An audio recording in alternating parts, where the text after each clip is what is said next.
Welcome in, Buffalo Bills fans. I am Lance Nelson, president of Built in Buffalo, and with me tonight, my guest, Kevin Hayes. This is a new episode of the Triple Coverage podcast here on the Built in Buffalo Network. We are sponsored by Buffalo Billia Sports and More. Go check out the Buffalo Billia Sports and More page on Facebook, and Monster Energy Drink, the official energy partner of Built in Buffalo. Kevin, how are we doing tonight, my friend? Oh, woke up a little bit under the weather, but now that we're here, everything's a-okay. Awesome. Yeah, we're not going to talk about the Sabres right now or in this show, but love the hoodie there, and let's get right into it. Or actually, you know what? First, let me give you a chance. Why don't you tell people a little bit about your work and where to find you and what you got going on? Yeah, so my name's Kevin. I'm a reporter / MMJ or multimedia journalist over at Spectrum News 1. Based out of Buffalo, proud resident of the West Side. But the stories and everything that I put together is seen across the entire state because that's how our newsroom works. I do a lot of our Bills like features, like the Stampede stories about super fans. I've been doing a lot more stuff with the Sabres and coming up Bandits and Bisons and stuff. Every Wednesday you can see is my news of day. So whatever is, impacting Buffalo and the rest of the state, you'll see me on air talking regular news. But obviously the other 6 days we love to get down and dirty on the field, on the rinks, everywhere else. And you can find me on socials. It's generally KHayes _ reports. And then I just picked up a Blue Sky, which anytime I'm stuck in a press box and I can't actively cheer, I'll be live blue skying the game from there. Awesome. Yeah, so let's jump right into it. Met Kevin at the Monster Energy tailgate over at the Big Tree Inn on last Sunday. Or amazing Bills victory over the Niners. It was a very cold meeting, I would say, but very nice to have met you, and glad that you in such short order could make the show and hop on here to discuss the Bills versus Rams. So the Bills signed Micah Hyde to the practice squad this week, and just give some quick thoughts. We don't need to go too far into depth here, but just your quick thoughts on Micah Hyde's return and anything you feel about the Bills signing him back to the squad. Honestly, I love it, not for a field role, but as a locker room guy.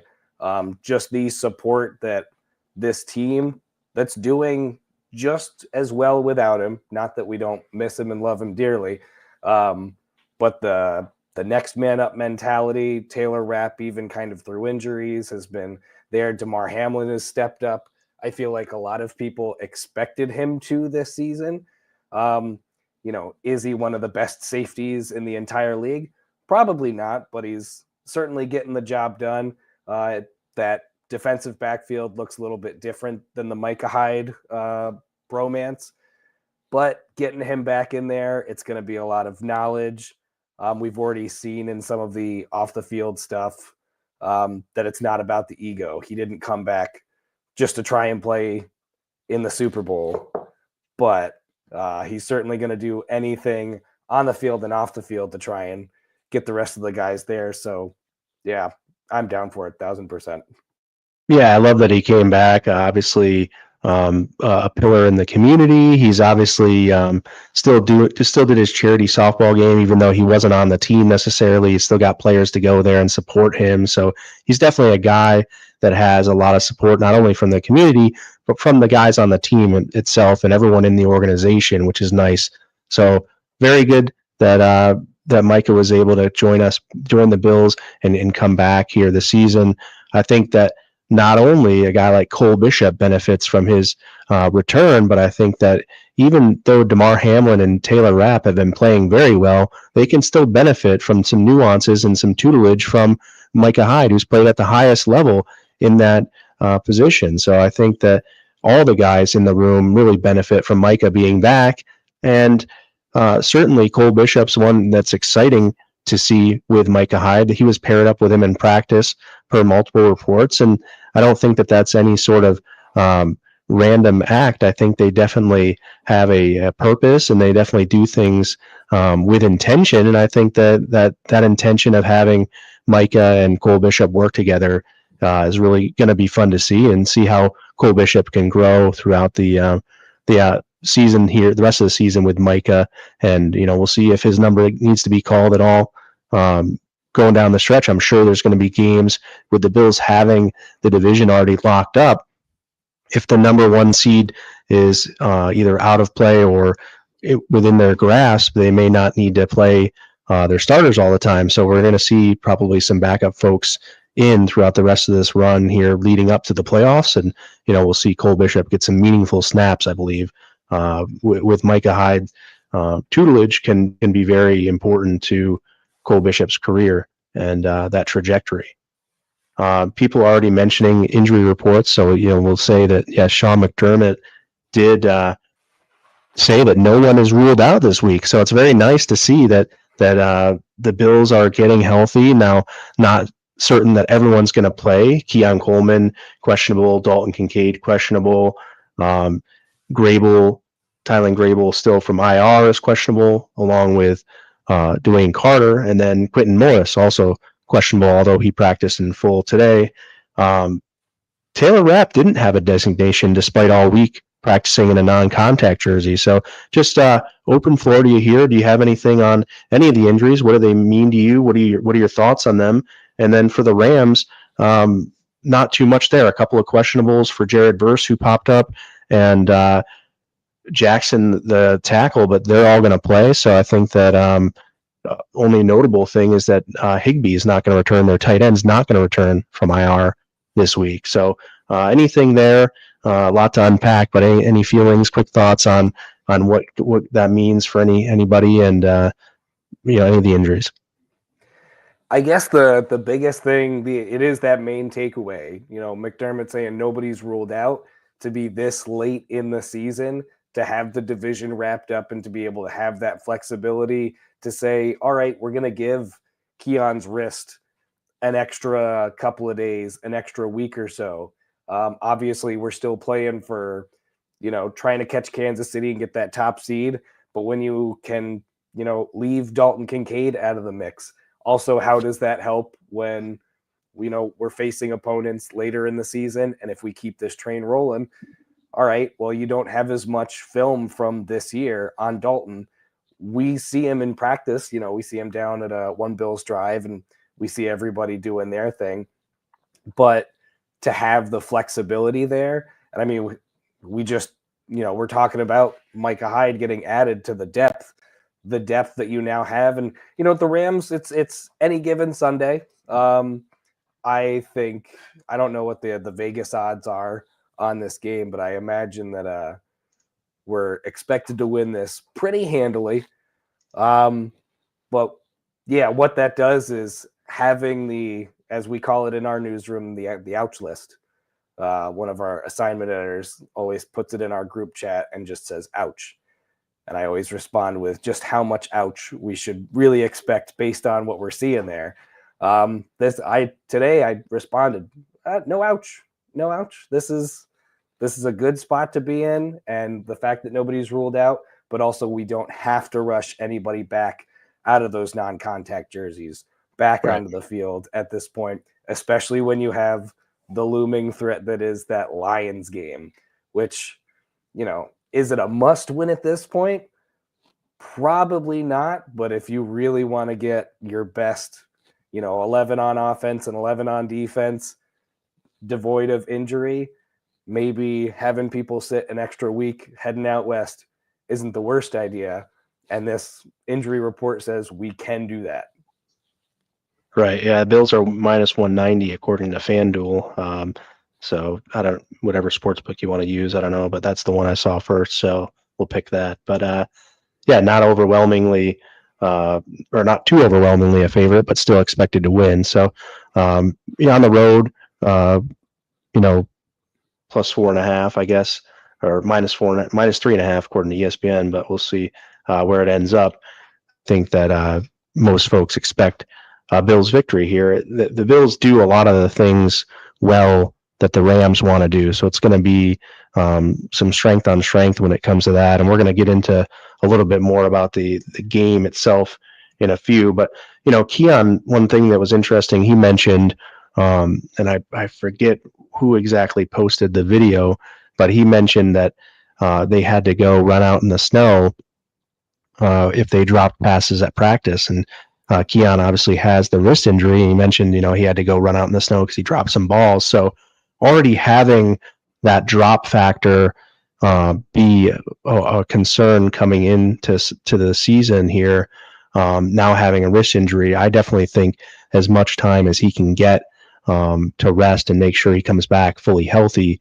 is prudent here for a guy that needs to catch the football. We saw Amari Cooper come back from a wrist and, catch make some amazing catches. So we'll see how much longer, if he needs any more time. Would be nice to get Dalton Kincaid back if possible, because especially if Quentin Morris is banged up at all, leaving Dawson Knox as the only tight end. We'll see if Zach Davidson would get elevated at all.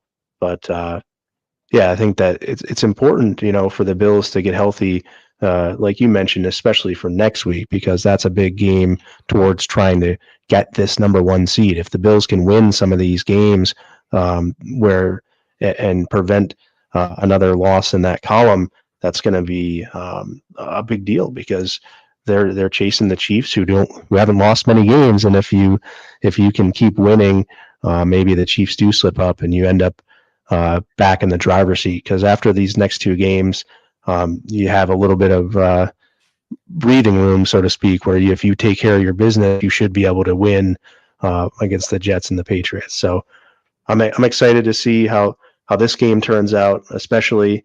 And just real quick before we get into the game itself and everything, I want to just ask if you have any West Coast trip experiences. Have you been out to any LA games or wherever on the West Coast, and maybe give a quick snippet of what your experience was?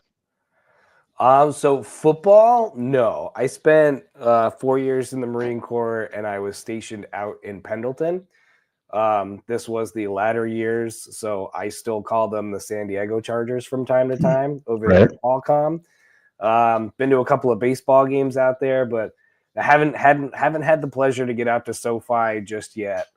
And honestly, all the games that I've ever seen out west, but a lot of my family's still back in Philly. I can remember a game years ago when the Chargers were still playing in Carson City, where it was basically a soccer stadium that was an extra home game for whoever was visiting.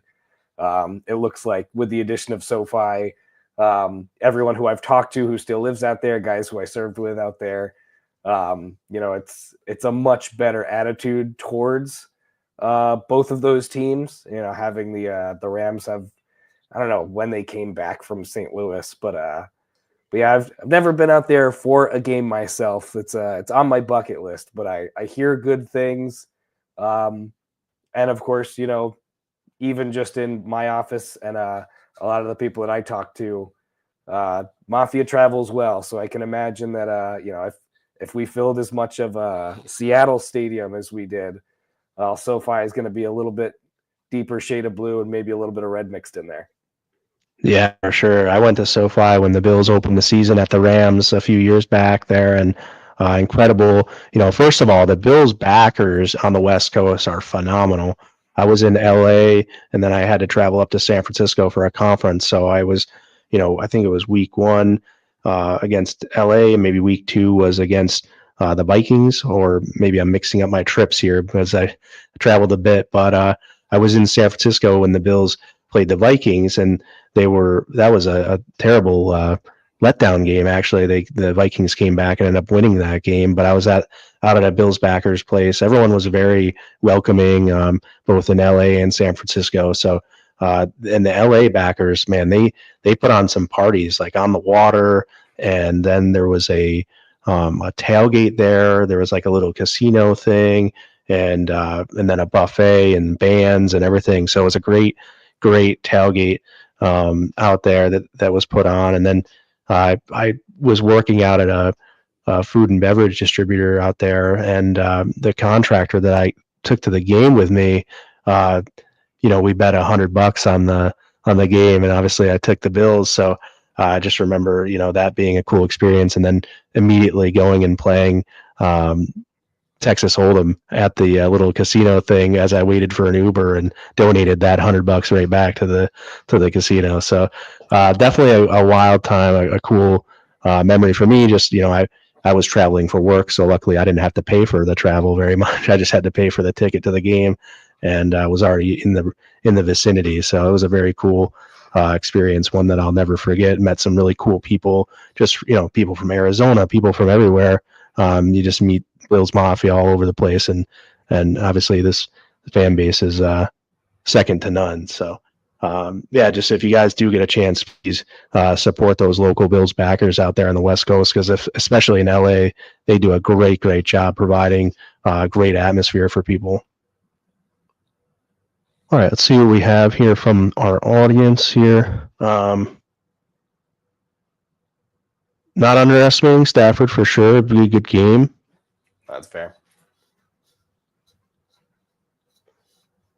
Do you think they'll run so?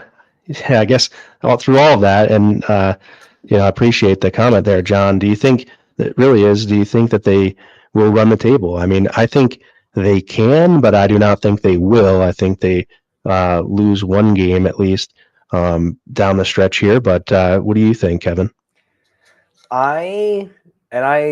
To be fair, at the beginning of the season, I was a little bit lower on the Bills. I still expected us to win the division. So, I wasn't all the New York guys that got just mollywopped when everything happened and we won the division. But I think I had them at 10-7 on the nose. So I'm so grateful to be wrong.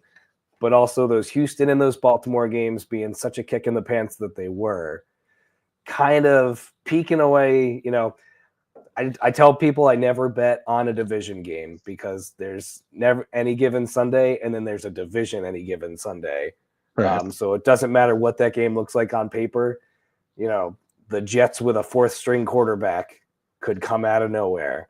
We got 2 games to play against the Pats, who got nothing to lose, and we're going to have hopefully everything to gain from those. So yeah, I mean, John there's right, can't take Matt Stafford for granted, but we're also going to come up against those things. And this is the Bills team that we've been kind of waiting for, over generations, where we beat teams we're supposed to beat, and we knock out ugly wins. And then there's some days where, I take a look at that Lions game, and honestly, I'm probably going to be up at the Helmet Bar, up a little past Toronto. Nice. Yeah. And anytime I've been there, we have not lost. Now I'll knock on wood and do everything else I need to not jinx it. But my birthday's not too far away from there, and then I'm going to be in Montreal for the Sabres game 2 days later. So I'm just going to stay on that side of the border. I imagine that we're going to claw that one out, but I could see a knockout, drag-out game with the Lions. I could also see some of those, 3 divisional games, whether it's, we have something locked up and we're playing, 2s and 3s and 4s. Could we run the table? Absolutely. Am I right there with you? Do I think it would be a little bit much? Yes, but as long as it's not, a complete, season falling apart moment where all of a sudden my immediate prediction was right and we sit at 10-7 on the season, well, then we're in good shape, at least. Yeah. Back in May, I tweeted out an early prediction where I had us going 13-4. And, yes, I'm a fan of the team. And yes, people will probably call me a homer for, being a fan and choosing the Bills more often than not. But the fact of the matter is, I wasn't far off, and it's because we have Josh Allen, right? So, I think that this team's good, and we weren't sure how good they were going to be, but with the process that's in place. I want to continue to preach that, Sean McDermott may not have the best game management skills that any coach has. He's learning on the fly in certain situations. He gets plenty wrong. He has plenty to blame for certain mistakes, but overall, he brings a process, he brings structure to this organization that works. And that's why I believe in this team and I believe in this coaching staff and this regime so much, because they have a process that they never waver from. Regardless if people like the decisions that they make or not, they never waver from their process, and their process is successful. It's been proven. And so, after 7 years of them being with us, I think it's safe to say they do have a successful process. And I'm definitely excited to see how this season and the future seasons, because next year we get even more cap space and we can have even more shiny toys to play with out on the field potentially. And so, or maybe we eat that money up with just re-signing guys because we have a pretty legit roster as it is. But, we'll see how that all pans out. But for now, let's move on and head over to this game, Bills at Rams. And we're going to start on the offensive side for the Bills. The Rams are ranked 28th in rush yards per game. Do you think that the Bills really try to take advantage the most with the running game, given James Cook and Josh Allen? We'll hope he doesn't run too much, but James Cook, 151 carries, 703 yards at a 4.7 yards per carry clip. He has 108 yards over expected thus far on the year. I think, a very good running back here. Let's see, what was his EPA? Was minus 3.1. So not necessarily, a great EPA, but still effective enough. He's not necessarily a volumetric runner. He does get chunks at times. So what do you think about the Bills' game plan going in on offense with the stat that the Rams being 28th in rush yards per game? I think there's been a solid commitment to the run this season, and we're very much at that if it ain't broke, don't fix it phase. A healthy amount of Cook in the first half. If we have the lead, let Ray Davis. The young man's been absolutely stellar thus far. Even Ty Johnson coming out of the backfield, whether it's, being able to cut back once or twice or even catch the ball.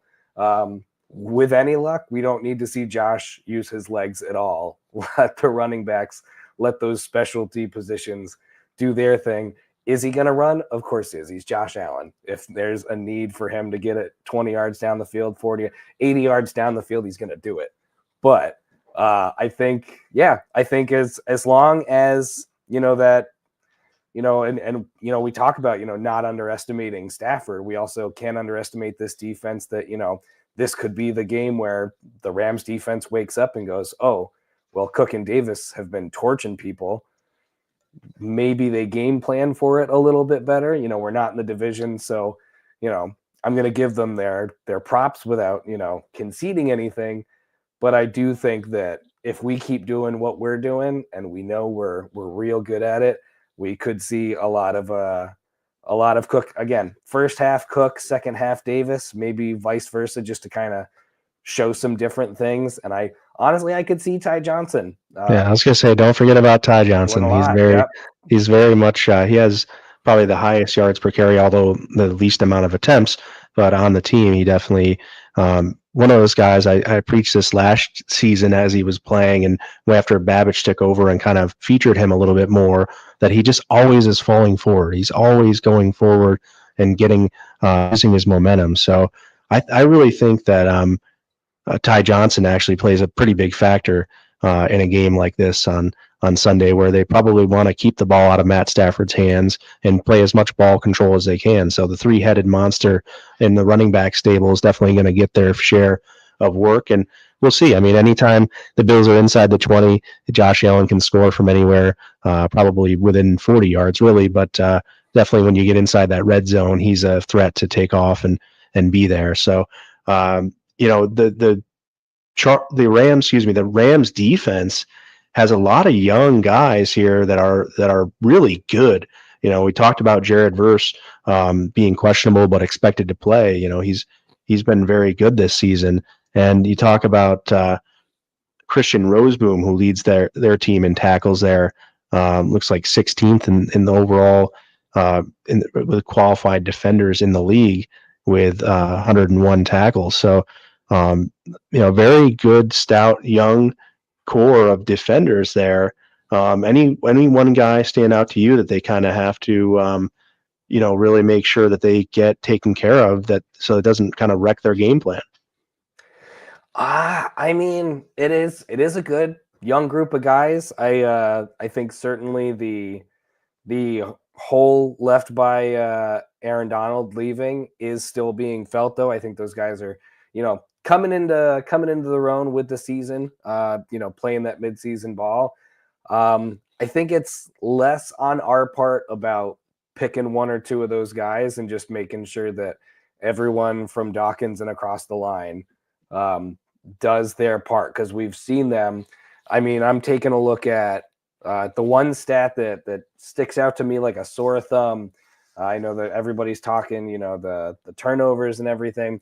Josh has only been sacked 5 times through, as many games. I think if we can keep that up, and if we can keep Josh up, that opens for everything else that we've been talking about. I do like the young crew that they have there, but I think as long as it's a blanket, almost the old Belichick, just do your job, and I don't think we have to worry about any one of them in particular. Yeah, for sure. Yeah, only 4 sacks in the last 5 games taken from him. Really doing a good job of avoiding pressure. That offensive line, like you mentioned, is having a great year once again. So it's great to see that Allen can remain upright for the most part. I mean, he's had instances where he has been under pressure, but and there's been instances where, like in the trick play try, he's been hit in unfavorable angles and things like that. But overall, 31.9% pressure rates, the 14th lowest in the league among qualified passers. So I really think that it's really good. It's been really good for this offensive line. You heard Deion Dawkins on Eric Wood's podcast this week, and just incredible, insight from Dawkins on he thinks he can go man to man with anyone. So this week's definitely going to be a challenge, because the 2 outside linebackers there in Jared Verse and Byron Young are the best pressure pass rushers on the Rams team. So they have the highest pressure rates, and we're going to see just how good Deion is. I mean, he's rose to every challenge so far this year with plenty of guys coming in. So I'm excited to see how he gets. If the Bills get in a position where they do want to throw the ball, or they have to throw the ball, let's say, I'm going to be watching that left tackle in Deion against those pass rushers for sure, because we should see him probably against Byron Young more than Jared Verse, but I'm sure they'll switch sides and go after it. So overall, like I said, the offensive line has done a great job protecting Allen, and they've also done a great job, paving the way for these runners to get some yards. It'll be interesting to see really how they attack the 3-4 defense. Is a little bit different, of a alignment. So we'll see how they can fare against a 3-4 defense, and see if there's any sort of confusion there. But the EPA per pass plus 0.14 for the Bills, so that the offensive line's been really doing a great job with that. And then also EPA per rush at plus 0.1, both third in the league for this offense for the Bills. So I'm really interested to see really can this team go out there on in the dome, kind of perfect conditions, and just run efficiently. How many times do you think they punt? Let's hear your prediction. How many times do you think they're going to punt on Sunday? Oh, I mean, that's fair. I'm putting the under over at 6.5, and I'm leaning towards the under. I think honestly both offenses are gonna come hungry. I would love to see them punt more, obviously.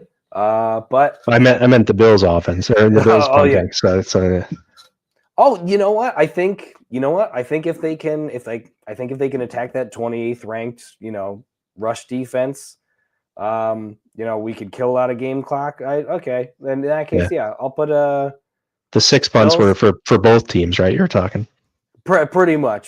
Yeah. Which honestly, I was gonna go ahead and give the Rams 5 and us 1. Yep. I'm gonna draw it at 2.5. I'll be guys. Maybe the game goes well, and by the end we're not needing to go for it on 4th. Nice. Yeah, I think that the Bills should have a good time without needing to punt too much. But we do a little segment here. You're welcome to participate in it, and give your answers to this. But we typically do who needs to step up and who is the MVP on the Bills offense. So do you have? I can go first if you'd like to think of a player or two. But who needs to step up this week is going to be James Cook. I think he needs to carry the ball. I don't think he's played bad by any means, but in this game, this is a game where he should be featured and be able to have a lot of success. So I think he needs to step up and acknowledge that challenge and meet it, such that the Bills can win an easy one. It would be nice to see them. I know we were spoiled last week in the snow.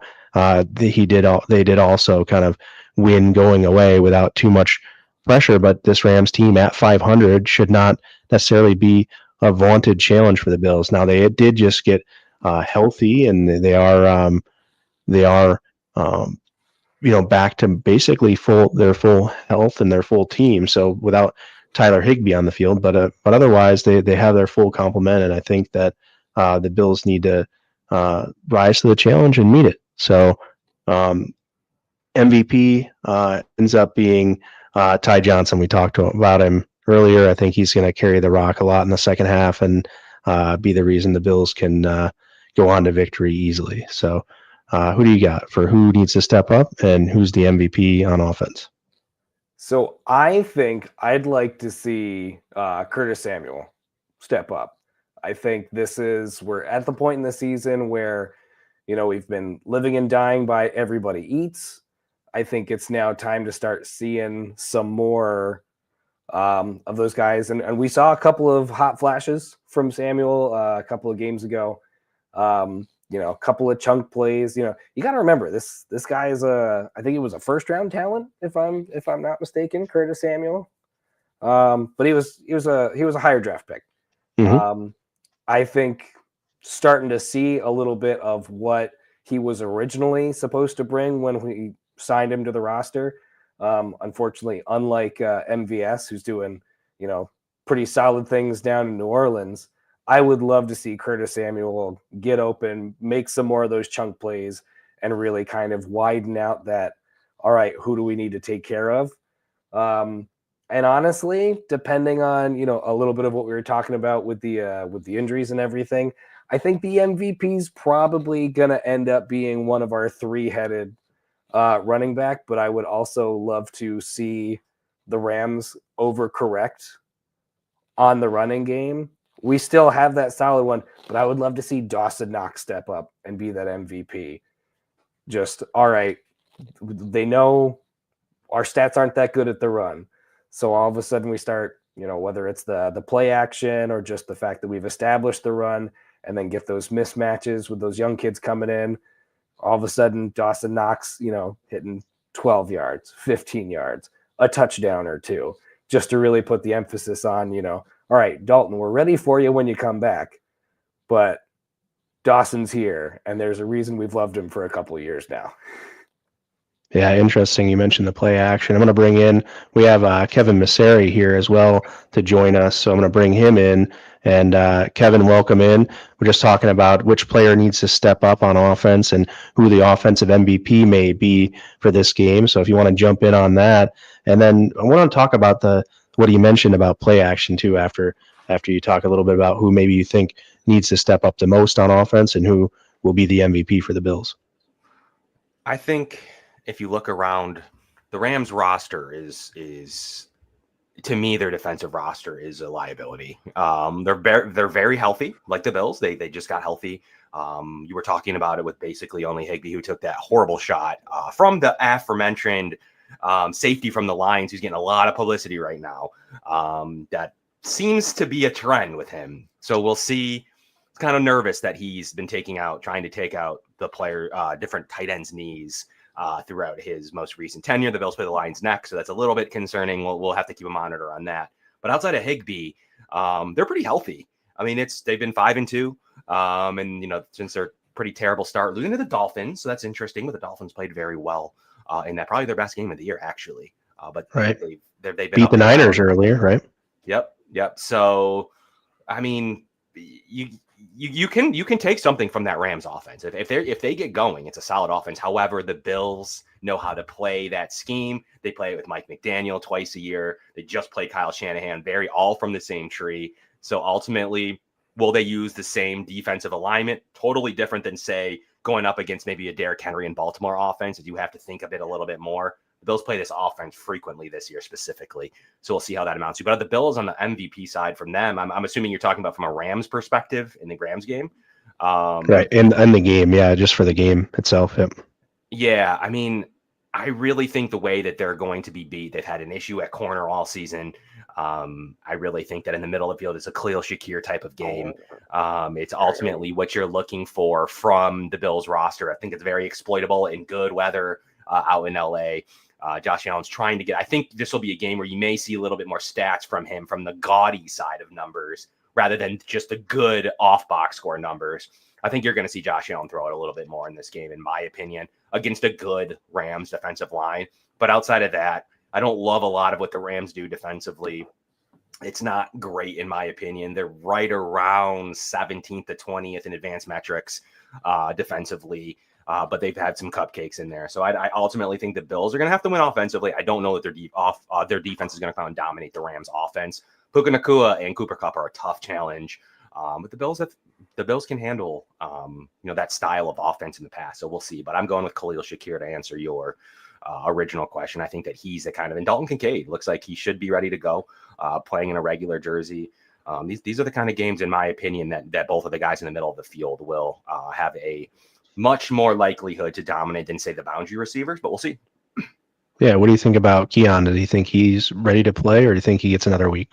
No, I don't know what's wrong. 6 weeks from start to finish. If he doesn't play this week, including the bye, I mean, it's a long time since the Dolphins game at the end of the game. He must be having a pain tolerance issue. That's all I can think of. Yeah. And the Bills also on the same time are like, look, we're going to let you go. We don't technically. This is a tough game because as much as the Lions game's next, and that's so big, neither of these two games are really that large in terms of, like, you just clinched the division. You just had T-shirts and hats.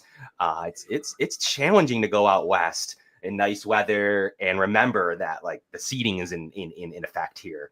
Ultimately, You need KC to slip up probably twice. Once is possible. It's unrealistic to think the Bills are going to rip off 11 wins to end the season and then maybe more going into the playoffs. So I think you have to assume 2 KC slip-ups, and without that, you're sitting in the 2 anyways.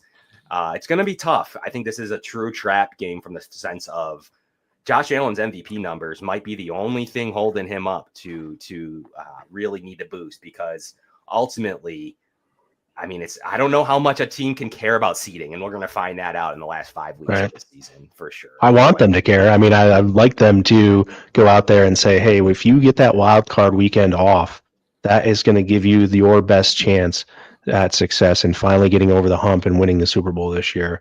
Sure. Nobody really had them having a legit chance at that. Even some people picking them third in the division at the start of the season and things like that. Kevin Hayes over here picking them 10-7, but no, really on.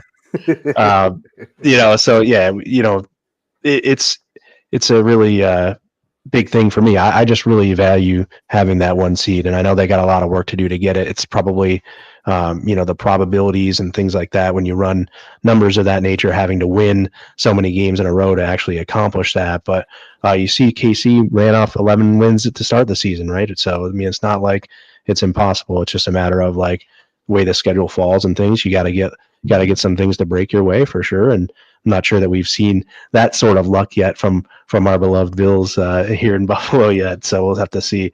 One thing that Kevin Hayes brought up, just before we started and brought you on, was play action passing. They're way down this year in play action percentage at 17.7, 26th in the league in play action percentage. That's not a big deal necessarily, but their offense has typically operated around 25 to 30% when it's been its most explosive. So do you have I just want to get your guys' thoughts. I mean, what do you think maybe contributes? And it was really low early in the season, so I think it's trending back up now, and they're running more of it. But what do you think maybe contributes to just the lack of the play action in this offense? I think you're looking at the quarterback. If you talk to the team's quarterback, he'll tell you his play action is not his preferred way to read a defense. There's a lot of rumblings, and you've had other players that have spoke to it. Josh Allen loves to see the field. He loves to be in gun. He likes to read the defense his way. Likes to call out checks. Likes to call out kills. He likes to call out change the play at the line. And I think that he thinks a little bit too much when he's under play action. He's worried about his blind sides. He's worried about getting hit. All types of those scenarios where he's Josh Allen. Like, he doesn't necessarily need to get this foolery of play action like other QBs and Matt Stafford. Others may need to utilize that. And ultimately, he's never really liked it. But he's so damn good at it. That's the thing that you really have to think about. That he's so good at it. So not liking it and being so good at it is pretty funny. Yeah, 2x2, the rate of 33%. So they truly like different looks. When you're looking at trips formation, they're in 25.3% of the time. And then you're going by 3x1 in 21% of the time. So if you really look at the formation, so with 3 receivers, you're talking about almost 50% of the time in that setting. And that's what he prefers to be in. So ultimately, I think he's always kind of been successful in that formational tendency. But yeah, you look through some of the more traditional play action formations, and they're only in it 5.4% of the time, 5.2% of the time in a 2x3. 1 receiver, 2 tight ends, you're talking about 3.8% of the time. So nothing really sticks out to me where they're going to be in a formational tendency on top of Josh Allen's preference. So I think there's a Joe Brady thing where he likes his certain formations, extra offensive linemen, but they've been super successful with the 6 offensive linemen. That's their counter to fooling you anyways when Alec Anderson's in the game. It almost by nature, virtue is you don't know what they're going to do out of that. And they're very successful throwing with the 6 offensive linemen. That's the thing. You think they'd be good running it, which they are, but they're good throwing it with the extra offensive linemen to maybe only 3 eligible receivers down the field. Josh Allen can quickly analyze which of those 3 receiver options will be open. And it's tough. The Bills get you to bite up. That's truly their version right now of the Joe Brady play action, is that 6th offensive lineman, and defenses are struggling against it.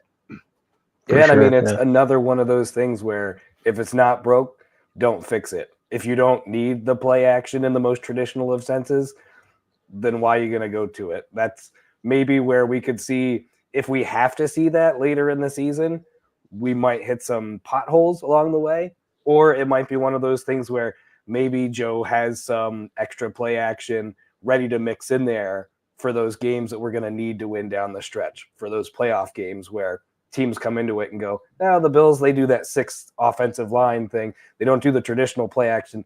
And then all of a sudden they're expecting James Cook down the middle and Shakir gets it out left. Yep.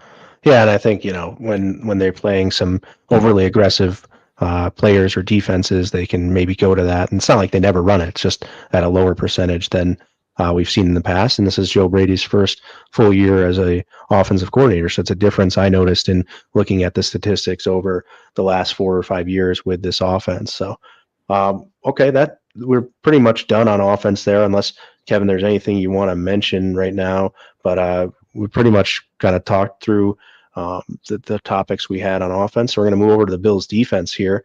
The Bills defense going up against Matt Stafford, we talked about 2,987 yards, 17 touchdowns, 7 interceptions, coming in with the full complement of his weapons now, getting a fully healthy offensive team outside of Higbee, like we said, but I'm not sure how big of a asset Higbee necessarily is. He wasn't overly utilized. 30.6% pressure rate, 12th lowest in the league. for Stafford, and him being a statue, I just found that a little bit surprising that, this offensive line's done a pretty good job keeping him clean from a pressure rate standpoint. So we'll have to see. Obviously, one of the keys to victory for this Bills defense is going to be, winning with four-man pressures. And if the Bills do get Dwayne Carter back this week, they're going to be playing with their full complement of defensive line outside of Dwan Smoot. But otherwise, I think this matchup lends itself to the Bills being able to get home with their edges, with the D tackles even. So, what do you guys think? Start with Kevin Hayes here about, the defensive line and the Bills' ability to pressure Matt Stafford and get him off his mark.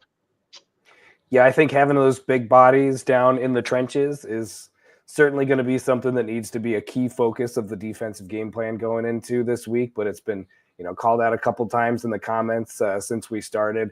Big games from AJ Epinesa group, and like you mentioned, I think it very well may be predicated on how effective those outside rushers, Von Miller getting home against his old team certainly would be a welcome sight for most of us back out east here.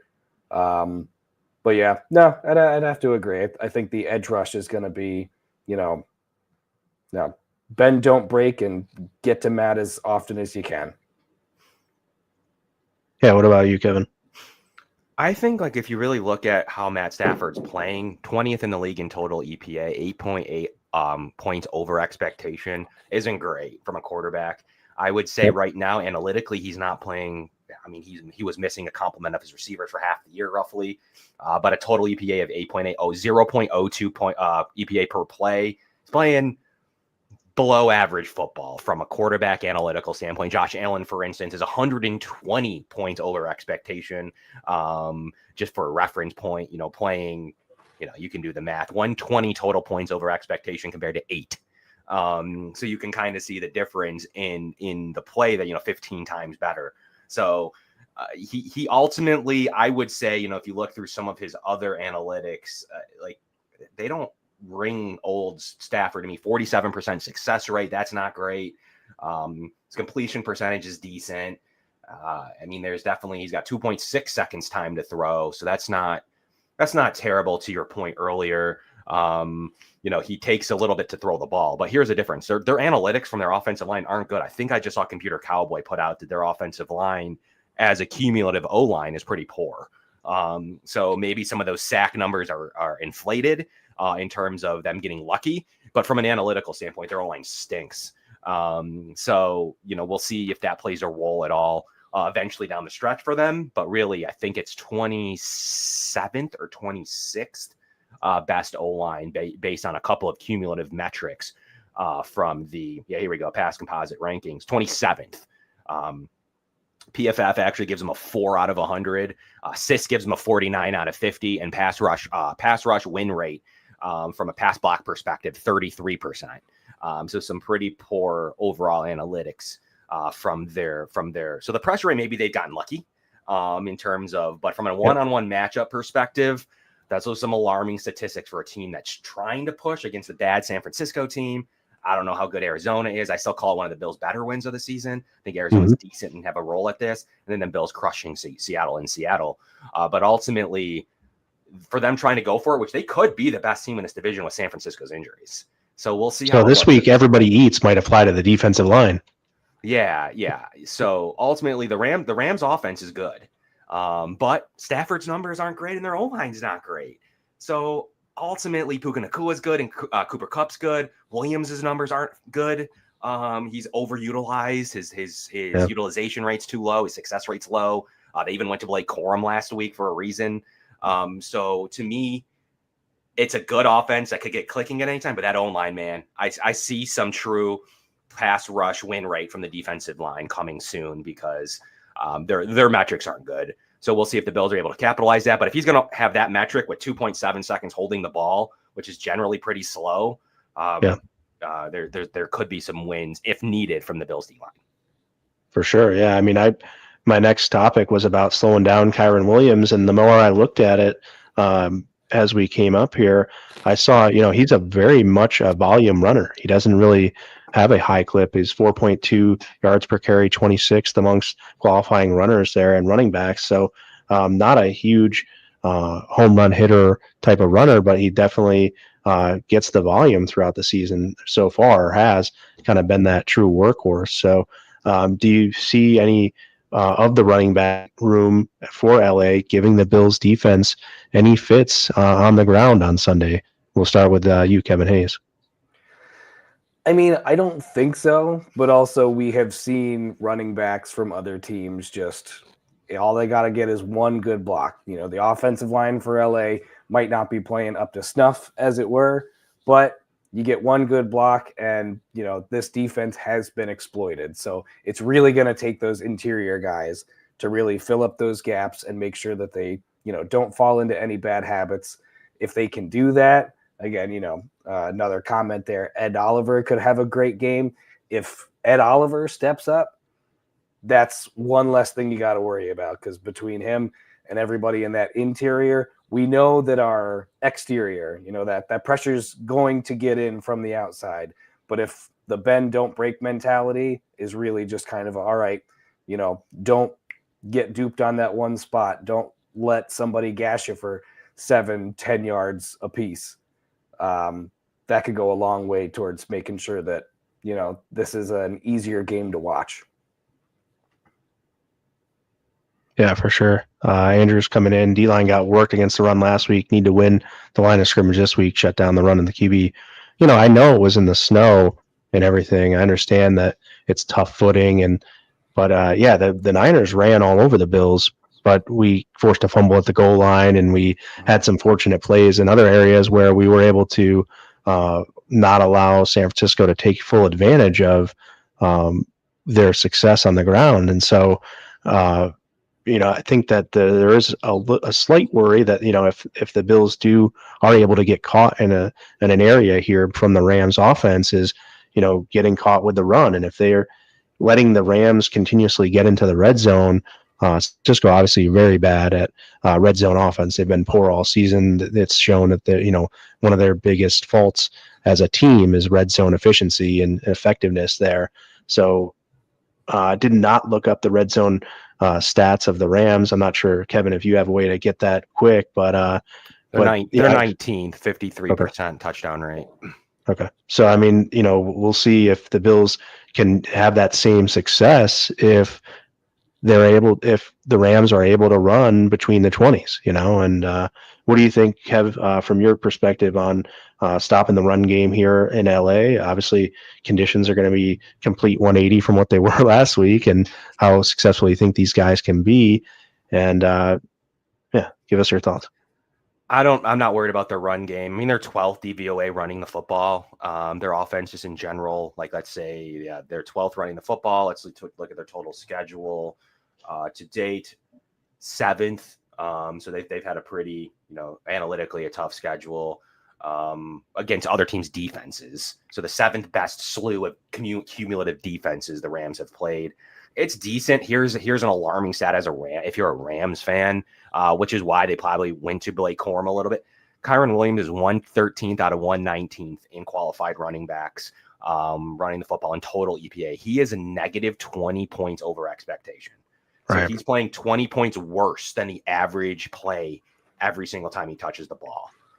Just a volume EPA guy, really, right? He's just getting a ton of volume. A box score fantasy football guy, but from an analytical standpoint, terrible. 0.09, negative 0.09, so negative 0.1 basically per rush. It's terrible. So ultimately, he's not great. He's a guy that's going to run into light boxes, get deceptions, get touchdowns. But ultimately, from a play-to-play basis, he's not somebody that overly scares me as some of the other guys, just because he has some fantasy touchdowns and a couple of other things. He's not a guy that really worries me too much. And you take it a step further, 43% tackle success rate, that's not great. So he's definitely not somebody that really worries you. Let's see if his explosive rate's 8.6%. Nothing that really alarms you from a Bills perspective. 8.6% for reference is middle of the league in explosive rates. So you shouldn't have to worry about that too much. So point blank, I don't believe he's utilized a lot of times, but in in the red zone. He's utilized on short yardage. So he has like a 28% first down rate, which is okay. But ultimately, Kyren Williams isn't a guy I'm worried about this season. And the Rams have shown, like, let's try Corum out a little bit as early as last week. So we'll see if it's a true timeshare as early as this weekend. But I don't personally am not worried about it. Between their O-line and running game, if they run a run on the Bills, I truly believe the Bills will let them do it. And we'll bait them. If you want to go Kyren Williams with his negative EPA over your two best receivers, the Bills will probably take that trade-off in hopes of being able to move the ball on offense themselves. So this isn't going to be a true running worry, really, where it affects the game. They may end up with box score yards or something, but ultimately I'm not worried about it from a perspective of affecting the game. If the Bills can't guard their pass, that could become an issue late in the game for sure. I'm way more worried about their receiving core than I am anything they can do running the ball. Yeah, you mentioned, on offense, you expect the Bills kind of air it out a little bit more, and I expect, both teams kind of to be a kind of air raid type of game. And you mentioned Milano, a lot of people mentioning Milano. Kevin Hayes, what did you see from Milano? It's a snow game, so it's hard to really judge, but he played a lot. So there's some people suggesting Dorian Williams might play more this week, but I don't see, if you're going to play Matt Milano a ton out in the snow, why are you going to, pare back any snaps here in great weather? So just give a little bit on what you think Milano can bring and the effectiveness he can have within this defense, because the Rams do have some decent weapons there, and Milano's best in coverage, or has been. We'll see where he's at, at this point in his career. But what do you think about Milano's effectiveness on Sunday against the Rams? Yeah, pretty much theme of the night. If it ain't broke, don't fix it. If you're going to leave Milano in there for that many snaps in the snow, he should be able to more than carry himself on the field underneath that roof they got over there. And you hit it right on the head. Being able to, we talked about it earlier, have the depth that we see with this roster now, be able to use a little bit of Dorian, use a little bit of Matt Milano, keep guys fresh.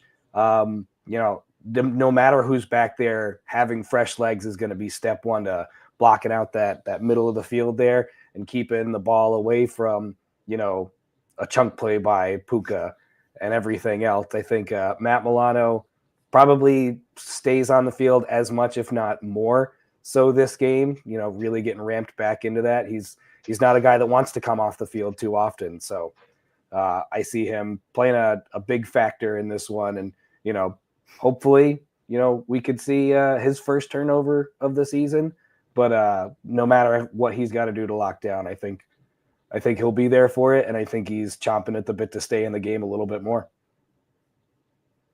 Yeah, what do you think, Kev?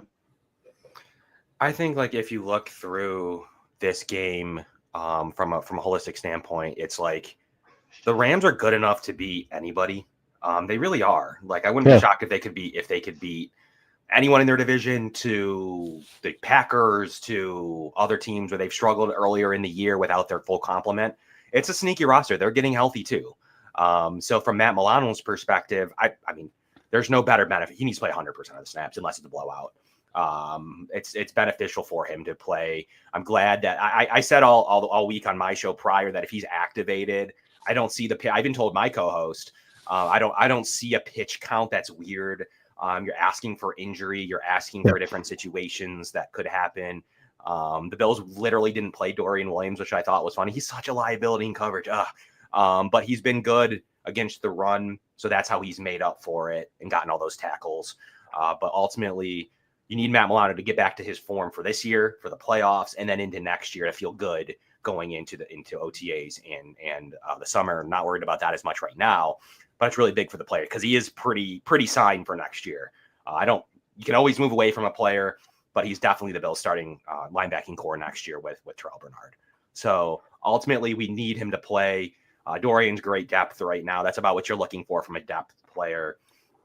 And the Bills are very healthy at the linebacker position, and they even commented of bringing back Dalen Spector. I don't know what they're going to do from a roster perspective, and that plays a little bit into game day rosters too. Like last week in the snow, truly probably affected who played.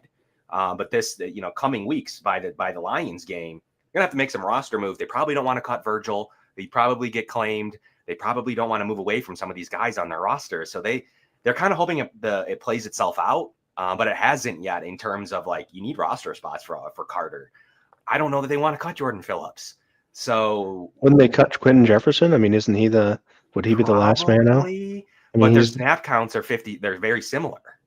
So, but if you're talking about Carter replacing someone there and getting snap counts over them, I think Quentin Jefferson it's a would be just as challenge. good. Yeah. You would probably go to Jefferson, but ultimately, I don't even think the Bills are quite sure with what they want to do, because then you expose them to waivers. You could lose them. It's as a veteran, you go through waivers after the trade deadline, so they're worried maybe another. But he was sitting there anyway. So I mean, yeah, I don't know.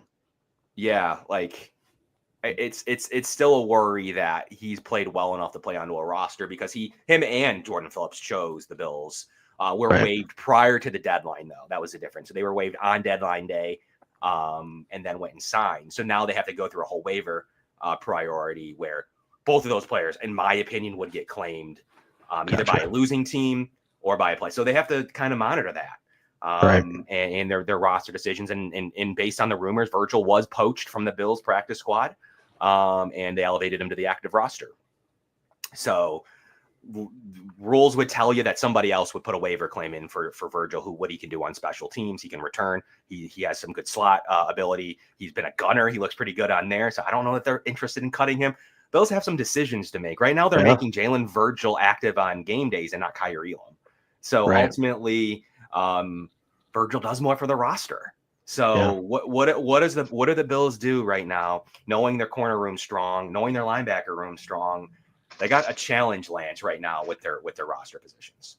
Yeah, you got a luxury, right? I mean, I think you have Morrow, Yolofosho, and Andreessen there at the bottom of the linebacking core, where Spector may be able to replace one of them if he's going to come in and play special teams. I'm not sure that Morrow is really playing a whole bunch of special teams right now or not, but I know he's good, veteran to be there. So it's just a matter of how they want to shake it out. I mean, I'm surprised, Kevin. Honestly, I just thought that Quentin Jefferson was an easy cut and bring Dwayne Carter back. For me, that seemed like it was a no-brainer, but I have been mistaken before. I just thought that these guys were the last ones to come in.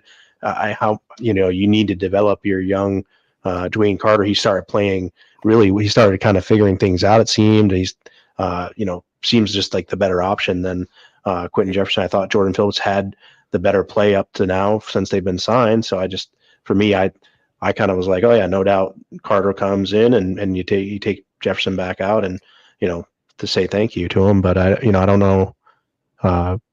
Jefferson what played 16 snaps to Jordan Phillips 10 to Austin Johnson's 12. The Bills like rotation and options. So Brandon Beane's obsessed with the ability to stash players. He's done it many, many times. And then equally so, Sean McDermott's obsessed with having, for different games, Jefferson might work. For others, Dwayne Carter might work. So, I mean, they ultimately don't want to be forced to waive somebody, but there's been games even early on, Quentin Jefferson played the same amount as Phillips. So I'm assuming as well, they'll keep Jordan Phillips. They need to do something. But I mean, it's a tough decision that the Bills probably aren't overly excited to throw any of these guys who they utilize at least 30% of the snaps to throw through waivers. And then Casey Toohill's a guy they like on special teams. Like there's a lot for the Bills to consider when it comes to like how they're going to shape this roster. If DeJuan Smoot comes back, I mean, now you're like, it's a lot, man. Like, I don't know that looking at the offensive line numbers now too, and seeing where you got there. Someone mentioned Will Clapp in there. I don't know. Will Clapp's gone, but I think it's for Grable. So Grable won the team starting swing job. They're going to need to activate him by the Lions game. They got some decisions to make. And they're waiting to the last minute to do so. Maybe it's as early as tomorrow. Maybe they're going to see what happens in this game. The Bills want to have the benefit of making sure there's no injuries, though, in the Rams game going into the stretch run. They do have the luxury to sit another week on all these guys and then make their decision next Saturday, which they could do, or they could finally bite the bullet and do it tomorrow. Right on. All right, question from the audience here. This is just for fun. Who gets the turnover on defense this week? We did it kind of last week. Andrew's, listener that comes in each and every week, so we really appreciate him coming around and asking a great question. So, Kevin Hayes, give us one guy you think gets the turnover on defense this week. Hottest take we're going to hear tonight. Christian Benford. Nice. I have not heard his name over the broadcast, covering the games. I think he's long overdue for as stellar of a season as he's having. It would be nice to just hear his name associated with the pick. Maybe a run back, but at least in the old Danny Bateman theory, go get me the ball. Nice. What do you got, Miss Harry? I'm going with Taylor Rapp. I think he's going to have one of those nice overthrows / be in the right place, confuse Stafford late in the game. I think Taylor Rapp's a pretty good one to pick. One of these safeties is getting a pick, in my opinion. I think Rapp comes through at times, so I'm going to go with Taylor Rapp in this situation. I think that the way they're going to throw the ball, in my opinion, probably toward the end of the game is going to equal a safety or a linebacker interception, and I'm going with Rapp. Could easily go with a Bernard back in cover 3. Yeah, I was going to go with Bernard for sure. I think that Bernard, has that propensity to, sneak up on guys, and he's so. It's just a joy to watch how he can beat quarterbacks into those throws and just know where they're going to want to go if he makes a move one way or the other, and then go back the other way and take it away. So, man, I'm really excited to see Bernard play in this game. With maybe the Rams having some crossing concepts and things like that with Nakua and Kupp trying to work around where Bernard might be patrolling. And I want to see, him, say no thanks. So strength on strength there. I think the Bills, like you mentioned, the Bills cover this scheme very well, and the Rams run this scheme pretty well, 5-2 in their last 7, as you mentioned. So we'll see kind of who wins that strength on strength battle. We did this with the offense. We're going to do it with the defense, and then we're going to say thank you and get out of here. I appreciate you guys' time up to now. If you haven't done so, please like this on YouTube, Facebook, and on X. And if you can, repost on X, share it on Facebook, and also share the YouTube channel as well. If you get on over to YouTube, if you can, subscribe to that Built in Buffalo YouTube channel. We'd really appreciate it to get some of these subscriber numbers up here and get better into the algorithm for Bills Mafia and bring you all the great Bills content we have here at Built in Buffalo. So who needs to step up on defense, and who's your defensive MVP for the game against the Rams? Kevin Hayes, we'll start with you. I think the guy, and I don't know how much of a step up it's going to be. I'm going to go with Groot here. I want to see that pressure coming off the edge. I want to see those pterodactyl arms coming over the line. I would love to see him with a sack or two, a handful of pressures, maybe even try and strip the ball from the outside. I think Groot is probably the one that needs to relatively step up. I think the MVP is going to be Milano. I think, just the coverage over the middle and having him play more and more, just getting back to, being able to do a full swing of a game. I think he's getting dialed in, and for the level that he plays on, it's going to be that good. If it's not Christian Benford getting the turnover, then I hope it's Matt Milano, because I feel like there's good things coming from him in more of a workload this week. Yeah, Kevin Mascari, what do you got? I'm going to go a little different, but similar. Ed Oliver needs to step up this week. I think the interior O-line of the Rams is poor, in my opinion. I think it's a game where he can get after it in the pass game. I think Ed Oliver needs to step up, and he has a matchup in my opinion, based on all the numbers, that he should step up and keep winning. And Ed Oliver's played better than his box score. So people are so infatuated in the days of box scores and in the days of fantasy football with box scores. Ed Oliver's played pretty decently. Some years you get the 10 sacks, some years you end up with the 4. It's just how it's going to go. Sacks are just a fickle business. They're a result of good play. They aren't good play themselves. So ultimately, people forget his pass rush win rate is pretty good. Ultimately, I like a lot of what I see from Ed Oliver. I want to see them pop on the scoreboard just for fun. But I think that this is the Ed Oliver game where he has a chance. He has a matchup to where he could show up more on the stat sheet now than he usually does. Because in a pass rushing perspective, he's one of the top of the league. I think he's top 30 in the league from a defensive lineman. So he's playing good football. He deserves some statistics, and for Bills fans to feel like he's producing. And then from an MVP standpoint, I'm going to go with the other linebacker, Terrell Bernard. This is a game where he's going to be used in coverage. I think he's going to confuse Stafford ultimately, whether he gets the result of the pick or if it's a wrap. But I think that he's going to see like a Houston Texans style game, in my opinion, where he maybe is around the ball a lot. And he's key to this passing. So when you see a passing offense, to me, he's going to be the guy, in my opinion, that has a chance to be the MVP. But maybe double ed for the answer. Could be double ed for MVP and for who needs to step up. Yeah, I'm not going to back off what I was going to say, even though Kevin Hayes picked him.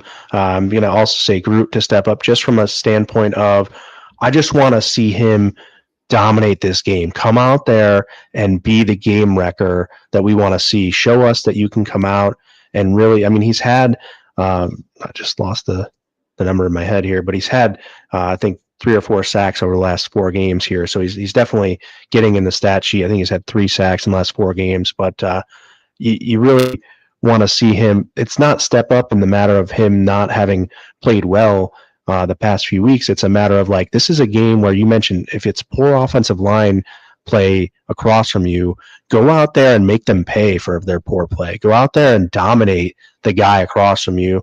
And let's see that physical, imposing will that Greg Rousseau has this week. That's really what I mean when I want Greg Rousseau to step up. And then MVP for the defense this week, Teron Johnson. He's my favorite player on the defense. I think he's one of the best defenders we have. And I think he's obviously starting to get a lot of recognition as one of the best nickels, if not the best nickel corner in this game. And I think that with the guys wanting to work out of the slot here, I think that, Teron Johnson flexes his muscle and kind of shuts that down this week. So I'm going to go Teron Johnson as our defensive MVP in this week.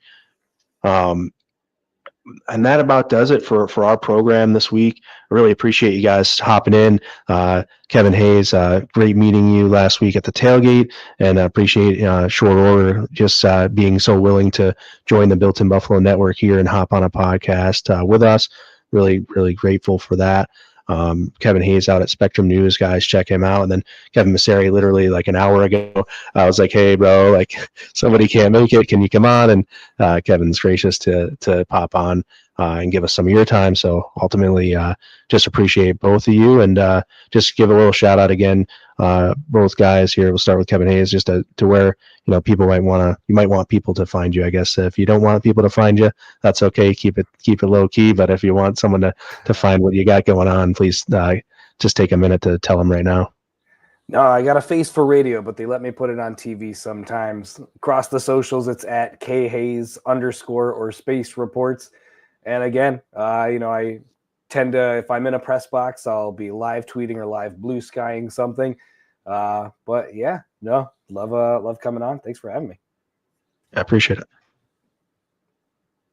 And I think everyone knows where to find Mr. Masseri. I mean, Wednesday, right here on the same network, you can find me and my co-host Kevin Syracuse, bringing in some other Kevin. There's like 7, bringing in some amazing content all the time.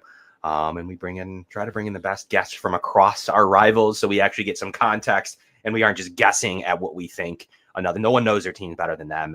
And same goes for us. So when, like we may see things differently. So I always like the perspective of a Lions guy, Rams guy, 49ers guy. But yeah, you can catch me as always Wednesdays at Kevin Masseri on X for all things Bills. Nice. You got something cool lined up for this coming Wednesday here for the Going Deep podcast? Yeah. So we're going to have a pretty cool Lions line. We're going to recap, obviously, the game we're talking about. We're going to bring on game of the year, I guess.